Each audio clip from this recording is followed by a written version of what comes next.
আসসালামু আলাইকুম। একের পর এক ঊর্ধ্বতন কর্তৃপক্ষের আশ্বাসের পরও মিলছে না আরব আমিরাতের কাঙ্ক্ষিত ভিসা।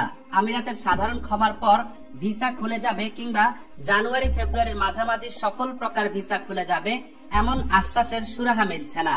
এমনকি ইউনূস সরকারের দুবাই সফর শেষেও কোনো প্রকার সুখবর মেলেনি বাংলাদেশিদের ভাগ্যে। এখনো পর্যন্ত বাংলাদেশের সঙ্গে সকল প্রকার ভিজিট ভিসা ও কর্মসংস্থান ভিসা বন্ধ রেখেছে আরব আমিরাত সরকার। বাংলাদেশ সরকারের পক্ষ থেকে সর্বশেষ জানানো হয়েছে, গেল বছর দুবাইয়ে ভিসা খোলার পর বাংলাদেশিদের একটি বড় অংশ জাল নথিপত্র উপস্থাপন করেছে। এমনকি দেশটিতে নানান অনিয়মে জড়িয়ে পড়ায় ভিসা কার্যক্রম স্থগিত হয়েছে। কবে নাগাদ এই ভিসা কার্যক্রম পুনরায় চালু হবে এর কোনো তথ্য পাওয়া যায়নি। এদিকে এক ফোন কল, একটি মাত্র সংখ্যা, আর তাতেই বদলে গেল সংযুক্ত আরব আমিরাতে প্রবাসী এক বাংলাদেশি শ্রমিকের ভাগ্য। দেশটির শেখ জায়েদ আন্তর্জাতিক বিমানবন্দর পরিচালিত বিগ টিকেট লটারিতে 2 কোটি দিরহাম জিতেছেন 44 বছর বয়সী জাহাঙ্গীর আলম নামের এক বাংলাদেশি জাহাজ নির্মাণ শ্রমিক।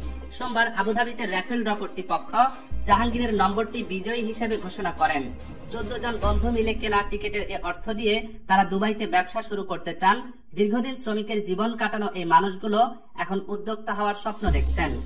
এদিকে এমিরেটস এয়ারলাইন্স তার বৈশ্বিক নেটওয়ার্ক আরো বিস্তৃত করার লক্ষ্যে এশিয়ার নতুন 3টি গন্তব্যে ফ্লাইট পরিচালনা করার সিদ্ধান্ত নিয়েছে।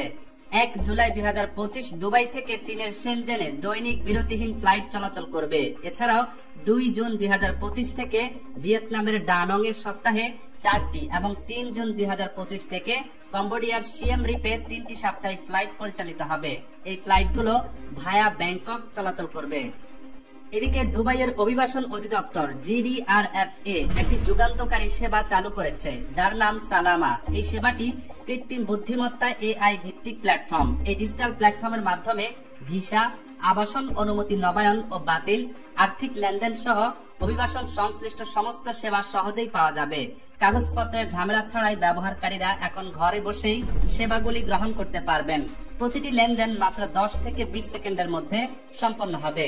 বর্তমানে সালামা প্ল্যাটফর্মে ব্যক্তিগত পর্যায়ে ভিসা নবায়ন ও বাতিলের সেবা চালু রয়েছে, তবে ভবিষ্যতে প্রতিষ্ঠানগুলোর জন্য এই সেবা প্রসারিত করা হবে।